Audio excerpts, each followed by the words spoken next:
কৃষ্ণ হরি বল সুদীগর ভক্তমন্ডলী, সকল ভক্তবৃন্দের শ্রীরাঙ্গার চরণে আমি কদমীর শতকোটি দণ্ডবোধ প্রণাম ভক্তি গ্রহণ করবেন। হরে কৃষ্ণ।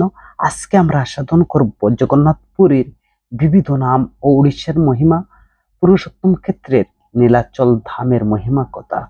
হরে কৃষ্ণ। সর্বপ্রথম আমার একটি ছোট অনুরোধ, আপনারা সম্পূর্ণ ভিডিওটি শ্রবণ করবেন এবং পরবর্তীও কৃষ্ণ সম্বন্ধীয় ভিডিও পেতে চ্যানেলটিকে সাবস্ক্রাইব করবেন। হরে কৃষ্ণ।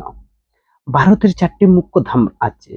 4টি ভিন্ন ভিন্ন যুগের ভারত ভূমির চারদিকে ভগবানের তার মহিমা লীলাবিলাস সম্পাদন করেছিলেন। সত্যযুগে তিনি উত্তর ভারতের বদ্রীনাথে শ্রীনারায়ণ রূপে আবির্ভূত হন। দাপর যুগে তিনি শ্রী দ্বারকানাথ রূপে প্রকটিত হন। ত্রেতা যুগে তিনি দক্ষিণ রামেশ্বর শ্রী রামচন্দ্র রূপে লীলাবিলাস করেন। আর এই 3 যুগে সব ভারেই তিনি নররূপে আবির্ভূত হয়ে লীলা প্রকট করেন। কলিযুগে তিনি পুরীধামে ভগবান শ্রী জগন্নাথ রূপে বিগ্রহ মূর্তিতে প্রকটিত হন। আর এই যুগে মানুষের জন্য শ্রী জগন্নাথ অত্যন্ত গুরুত্বপূর্ণ। 4 ধামের মধ্যে জগন্নাথপুরী সর্ব অপেক্ষা মহত্তম। অন্য সব ধাম পরিদর্শনের পর তীর্থ ভ্রমণের পূর্ণ ফল পেতে অবশ্যই জগন্নাথপুরী দর্শন করতে হয়। একটি প্রবাদ আছে, ভগবান বদ্রীনাথ বদ্রীধামে স্নান করেন, আর দ্বারকা ধামে তিনি পোশাক পরিধান করেন, আর পুরী ধামে তিনি ভোজন করেন, আর রামেশ্বর মন্দিরে ভগবান নিদ্রায় যান। পুরী ধাম বহুবিধ নামে পরিচিত, যেমন শ্রীক্ষেত্র, পুরুষোত্তম ক্ষেত্র, নীলাচল ধাম, জগন্নাথ ধাম, সমানিক তীর্থ, উদ্যানপীঠ, মর্ত বৈকুণ্ঠ, নীলগিরি, নীলার্ধি, শঙ্খক্ষেত্র, ভূস্বর্গ এবং নৃসিংহক্ষেত্র বলা হয়। তো পুরী ধাম, পুরী শব্দের অর্থ হচ্ছে বসবাসের স্থান। যিনি পুরী ধামে বাস করেন তাকে বলা হয় পুরুষ, আর শ্রী জগন্নাথ হচ্ছেন পরম পুরুষ। পুরী ধাম এমন এক স্থান যেখানে পরম পুরুষ ভগবান বাস করেন। শ্রী জগন্নাথের উপস্থিতির কারণে এখানকার সব কিছুই পূর্ণ। পুরুষোত্তম ক্ষেত্র হচ্ছে পুরী ধাম পুরুষোত্তম ক্ষেত্র নামে খ্যাত। শ্রী জগন্নাথ হচ্ছেন পুরুষোত্তম।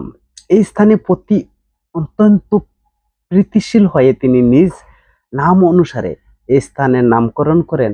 এই ধাম স্বয়ং ভগবান হতে অভিন্ন। ভূস্বর্গ, পুরীধাম এই ধরনের স্বর্গ নামে খ্যাত।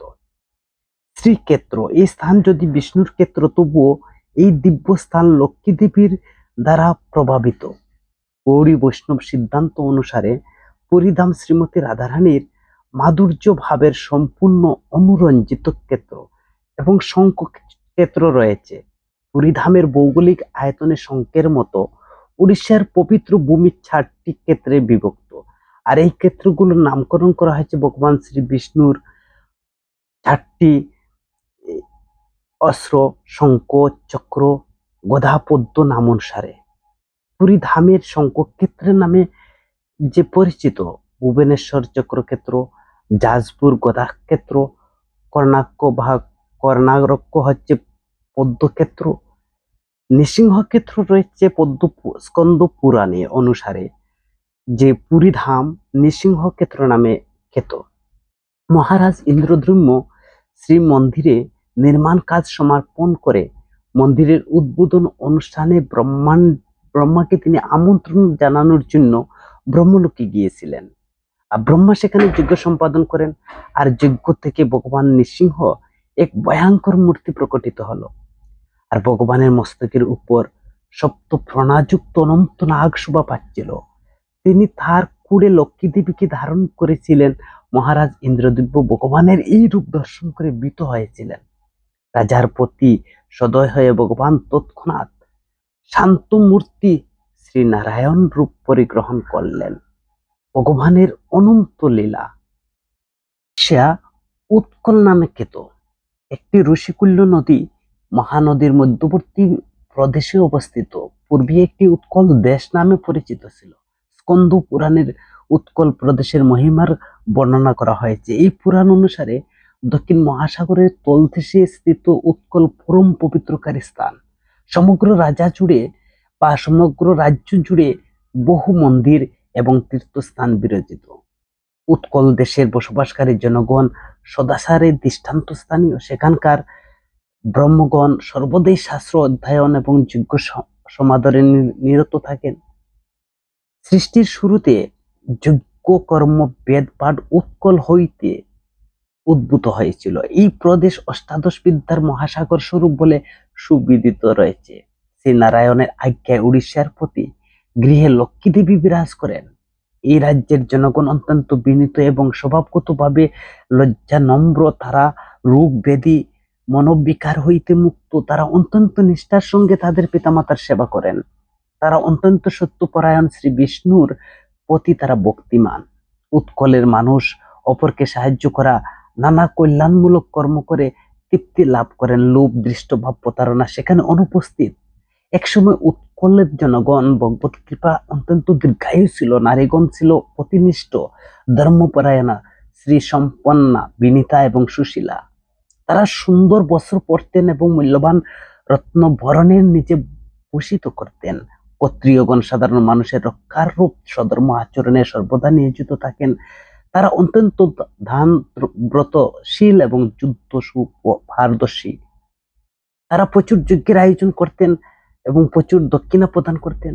যজ্ঞের অগ্নি কখনো নির্বাপিত হতো না। যখন উৎকল দেশের এইরকম ক্ষত্রিয় গৃহে কোনো অতিথি সমাগম হতো, তারা সেই সময় অতিথির তাদের আশাতীত বহু বহু উপহারে পরিতুষ্ট করেন। বৈশ্যগণ কৃষিকর্ম, গোরক্ষা, বাণিজ্য সুন্দরভাবে নিয়োজিত থাকতেন। তাদের ভক্তি ঐশ্বর্যের দ্বারা সর্বদা ভগবানের গুরুদেব ব্রাহ্মণের সেবা করতেন। কোনো ভিখারি উৎকলে কোনো বৈশ্যের গৃহে গেলে সে এত ভিক্ষা পেত যে তার অন্য গৃহে যাওয়ার কোনো প্রয়োজন নেই। উৎকলে শূদ্রগণ গীতবাদ্য, কলাবিদ্যা, শিল্পকর্মে অত্যন্ত সুপূর্ণ ছিল। তারা অত্যন্ত ভাগ্মী, সুবক্তা ছিল। তারা ছিলেন ধার্মিক এবং দানপরায়ণ। সর্বদা তাদের কায়িক শ্রম, মন, বাক্য, ধন সম্পদ দ্বারা ব্রাহ্মণের সেবা করত। এমনকি তারা বর্ণসংকর যে সংস্কারগণ তাদের পদমর্যাদা অনুসারে ধর্ম আচরণ করত। ওই বড় ঋতু পর্যায়ক্রমে আবির্ভাবের ক্ষেত্রে কোনো অসামঞ্জস্য করতো না। অসময়ে বৃষ্টিপাত হতো না। বৃষ্টির জলে বা প্লাবনে কখনো শস্যাদি নষ্ট হতো না। বায়ু কখনো মানুষকে নির্যাতিত করতো না। কেউ ক্ষুধা কষ্ট পেত না। পৃথিবীতে যাহা কিছু পাওয়া যেত উৎকল সেখানেই সবসময় ছিল প্রসিদ্ধ। আর পুরুষোত্তম ক্ষেত্রের মাহাত্ম্য। পুরুষোত্তম ক্ষেত্র পরম পবিত্রকারী স্থান। এখানে ভগবান বিষ্ণু দারু নির্মিত বিগ্রহ রূপে বিরাজিত। তিনি দারু ব্রহ্ম নামে পরিচিত। কেউ তাকে দর্শন করা মাত্রই মোক্ষ লাভ করেন। যে পুরুষোত্তম ক্ষেত্র পরিদর্শন করে সে অপর সকল পবিত্র তীর্থের গমনের ফল প্রাপ্ত হয়ে যায়। ভগবান জগন্নাথ সর্বত্র বিরাজমান, তিনি সর্বব্যাপী। তবু পুরুষোত্তম ক্ষেত্রে তিনি তার সাক্ষাৎ স্বরূপে অবস্থান করছেন। আর এই ধাম ভগবানের এত প্রিয় যে তিনি তার নিজ নাম অনুসারে পুরুষোত্তম এই স্থানের নামকরণ করেছেন। এই ক্ষেত্রে পরিধি 10 যোজন অর্থাৎ 120 কিলোমিটার অবধি বিস্তৃত।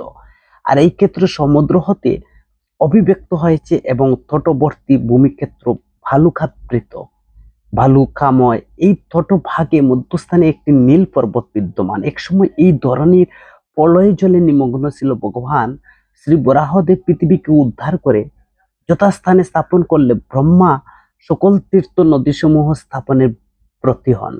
ব্রহ্মা সকল জীবকুলের দুর্দশার কথা চিন্তা করে তিনি ত্রিবিধ ক্লেশের একমাত্র নির্যাতিত হচ্ছে, তাই কল্যাণের কথা ভেবে ব্রহ্মা মুক্তি পদক পরমেশ্বর শ্রী বিষ্ণুকে বহুবিধ প্রার্থনা স্তুতি করতে লাগলেন। শ্রী বিষ্ণু ব্রহ্মাজির প্রার্থনায় অত্যন্ত প্রীত হয়ে এবং তার সামনে আবির্ভূত হলেন। তার গাত্র বর্ণ ছিল মেঘের মতো নীলাভ। তার চতুর্ভুজ শঙ্খ চক্র গদা পদ্ম শোভা পাচ্ছিল। তিনি গরুলের পিছে আরোহণ করে এসেছিলেন। ভগবান বিষ্ণু ব্রহ্মাকে বললেন, আমি তোমাকে একটা পন্থা বলবো যার ফলে তোমার অভিপ্রায় সিদ্ধ হবে। মহাসাগরের উপর ভাগে মহানদী নামক এই নদীর দক্ষিণ ভাগে অবস্থিত একটি স্থান রয়েছে যার নাম উৎকল দেশ। আর এই স্থানে অত্যন্ত রহস্যময়। সাধারণ মানুষদের স্থানে আমি আমার বিশেষ রূপে অক্ষরের অতীত পুরুষোত্তম রূপে অবস্থান করি। সৃষ্টি প্রলয়ের দ্বারা উৎকল কখনো প্রভাবিত হবে না। আর সেখানে নীলগিরি নামক পর্বতের শিখর দেশে একটি কল্প বট বিদ্যমান রয়েছে। আর এই মহিরুহের পশ্চিম দিকে রোহিণী কুণ্ড নামে একটি সরোবর আছে। আর এই সরোবরের তটদেশে আমি পুরুষোত্তম রূপে অবস্থান করি। যে আমার দর্শন করে সে মুক্তি লাভ করবে, এতে কোনো সংশয় নাই। হে ব্রহ্মা, তুমি সেখানে গিয়ে আমার ধ্যান করো। তখন পুরুষোত্তম ক্ষেত্রে সকল মহিমা শত তোমার নিকট প্রকাশিত হবে। আর এই স্থান বেদগুপ্ত, আমার মায়া শক্তির প্রভাবে কেউ এই ধাম সম্বন্ধে অবগত নয়। এখন আমার কৃপায় এই ধাম সকলের কাছে প্রকাশিত হবে। কেউ যদি এক নিঃশ্বাস কাল মাত্র সেখানে অবস্থান করে, তাহলে সে এক অশ্বমেধ যজ্ঞের ফল প্রাপ্ত হয়। এইভাবে ব্রহ্মাকে উপদেশ প্রদান করলেন ভগবান শ্রী বিষ্ণু অন্তর্নিহিত হলেন। শ্রী বিষ্ণুর আজ্ঞা অনুসারে ব্রহ্মা নীলাচল ধামে গমন করলে ধ্যান করতে শুরু করলেন। পিতৃলোক হইতে যমরাজ নীলাচলে আগমন করলেন। যমরাজ এই ভেবে উদ্বিগ্ন হয়ে সে ভগবান যদি এইভাবে প্রত্যেককে তারা দর্শন করতে থাকেন বা তিনি তার পদ তার সেবা দায়িত্ব হারাবে, সকল পথের জীবকুল মুক্তি লাভ করবে, ফলে যমরাজের পদে অস্তিত্ব বিপন্ন হবে। আর এই উৎকণ্ঠায় তিনি নীলাচল ক্ষেত্রে এসে ভগবান শ্রীনারায়ণ স্তুতি করতে লাগলেন। যমরাজের প্রার্থনায় স্তুতি শ্রীনারায়ণ অত্যন্ত প্রীত হন। তিনি তার বাম পাশে উপবিষ্ট শ্রী লক্ষ্মী দেবী যমরাজের সঙ্গে কথা বলতে ইঙ্গিত করেন। লক্ষ্মী দেবী বললেন, হে সূর্যনন্দন যমরাজ, আমাদের পক্ষে এই পুরুষোত্তম ক্ষেত্রে পরিত্যাগ করো, অসম্ভব। আর এই ক্ষেত্রে কাউকে তাদের কর্মফল ভোগ করতে হয় না। যারা এখানে বাস করে, এমনকি এখানকার সকল পশু পাখিরাও তাদের সকল কর্মফল হইতে বিমুক্ত। এখানে বিরাজিত ভগবান শ্রী নারায়ণকে দর্শন করে যে সকল কর্মফল মুক্ত হয়, সকল স্থানে তোমার প্রভাব থাকবে, কিন্তু ওই স্থানে নয়। ওই স্থানে ব্যতি রেখে অন্য যে কোনো স্থানে তুমি তোমার কর্তব্য পালন করতে পারো। তোমার প্রপিতামহ ব্রহ্মা এই স্থানের মহিমা অবগত ভগবান শ্রী গদাধরকে তার প্রার্থনা স্তুতি নিবেদন করেছেন। যমরাজ বিনীতভাবে উত্তর করলেন, হে লক্ষ্মী দেবী, আপনি যা কিছু বলছেন তা সত্য, স্বীকার করেছি। ভগবানের অভিপ্রায় চূড়ান্ত। তিনি জীবসত্তা সমূহের বন্ধনগ্রস্ত করেন আর তিনি তাদেরকে বন্ধন মুক্ত করেন। তিনি আমাকে সৃষ্টি করেছেন, তিনি সব নরক রচনা করেছেন, আর সেই ক্ষেত্রে যে কেউ মৃত্যুবরণ করবে সেই মুক্তি লাভ করবে। যদি আপনার অভিলাষ হয়, তাহলে কৃপাপূর্বক ওই স্থানে বাস করার মাহাত্ম্য আমার বিশদভাবে বর্ণনা করে বলুন। পুরুষোত্তম ক্ষেত্রের মহিমা কীর্তনের সুযোগ লাভ করে জগৎ লক্ষ্মী আনন্দিত হলেন। তিনি যমরাজকে একটি কাহিনী বললেন, মার্কেন্ড ঋষি এবং নীলাচল ধামের কথা। মার্কেন্ড নামক একজন ঋষি ছিলেন, তিনি তার বর লাভ করেছিলেন। তিনি 7 কল্প ব্রহ্মার 7 দিন জীবিত থাকবেন। ব্রহ্মার দিন শেষ হলেই তার প্রলয় হবে। আর সেই সমস্ত সময় পৃথিবীর জলমগ্ন হলো, আর সেই প্রলয় ভারিতে সকল জীবের মৃত্যু হলো, কিন্তু মার্কেন্ড ঋষির মৃত্যু হলো না।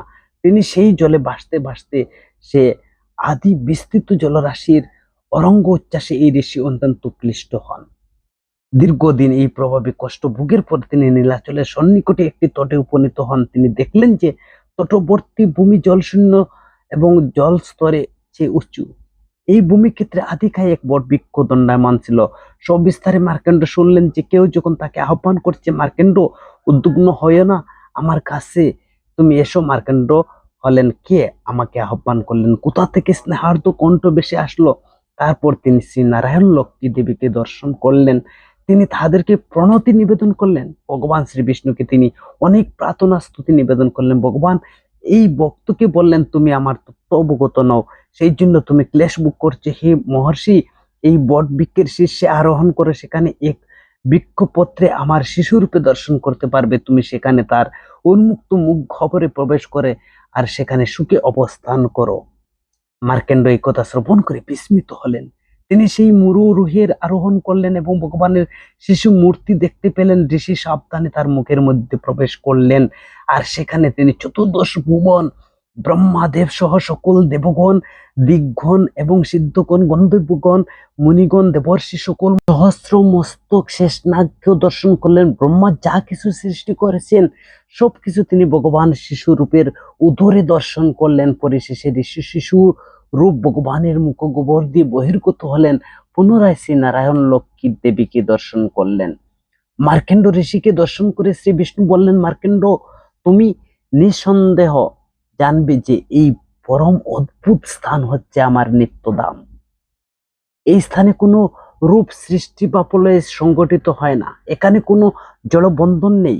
আমি এখানে বিদ্যমান আছি। এটি জেনে যে আমার এই ধামে প্রবেশ করে আর সেই জড় জগতের জন্ম গ্রহণ করতে হয় না। হে প্রভু, ঋষি তার মস্তক অবনত করে বললেন, আমি এখানে অবস্থান করতে ইচ্ছা করি, অনুগ্রহ করে আমাকে আপনার এই কৃপাশিস প্রদান করুন, যেন আমি আপনার এই ধামে বাস করতে পারি। ভগবানের উত্তরে বললেন, আমি এই প্রলয় কাল পর্যন্ত অবস্থান করব, তারপর আমি তোমার জন্য একটি সুন্দর স্থান সৃষ্টি করব, তুমি সুখে অবস্থান করতে পারবে, আমার দ্বিতীয় রূপ মাধবের পূজা করতে পারবে, এইভাবে আমার কৃপায় তুমি মৃত্যু জয় করতে পারবে।